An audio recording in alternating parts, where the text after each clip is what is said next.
So a man who is, well, going into his 7th term, 84 years of age, is this really, the person who's going to bring radical change to a political system that appears to need shaking up? No, I don't think the 3 decades long Speaker of Parliament is going to bring radical change whatsoever. I think despite his victory, the numbers of votes that were cast for him is significant. Lebanon's parliament is made up of 128 MPs, only 65, slim majority, voted for him. Just to give you perspective, in 2018, most recent parliamentary elections, the number was 98. And in the last 7 elections, since his position in office from 1992 onwards, has always been a clear majority, this time, for the first time, 65, which is important. Symbolic victory, and it's a symbolic, I think, moment for the opposition. Just to add to the Speaker of Parliament, the Deputy Speaker also won by a very slim majority, 65 votes as well. Now, these are both regime favorites, if you will. They have Hezbollah backing.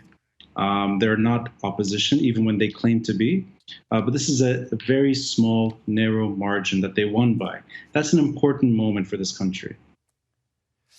So it does show that a change is in the air, albeit he's in for yet another term. And in terms of tackling the serious economic problems that the country's been dealing with for so long, where is Lebanon with that, and how close are they to trying to emerge from those problems? In my assessment, in the near to medium term, Lebanon is going to be experiencing immense pain. With or without an IMF deal that is always on the horizon, it's still being negotiated. With or without severe austerity measures being taken, I think this country is going to be suffering for the near future. At the same time, there is, as you said, winds of change that are maybe symbolic at this moment, but they're planting the seeds, I think, for long-term change. There's a lot of symbolism surrounding what has happened in the last few weeks. I think the last time we spoke was the evening of the elections, and there were roughly a dozen names listed back then as new names, independent names entering parliament. There are 16 new names at the moment. Now, that number may not be that big, but they're doing some symbolic gestures, and I'll just give you a small example. They marched from the port today to parliament. The port blast that happened in August 2020, the largest non-nuclear blast in modern history, these independent MPs are calling for justice. They began their march there. They passed by Martyrs Square, which is roughly halfway between the port and Parliament. And Martyrs Square is really where all the protests that have been happening from 2005 up until 2019 and even today. They were there next to the statue of Martyrs Square, demanding permanent change and a better country. And then they went to the Samir Asir Square, which I think is very important.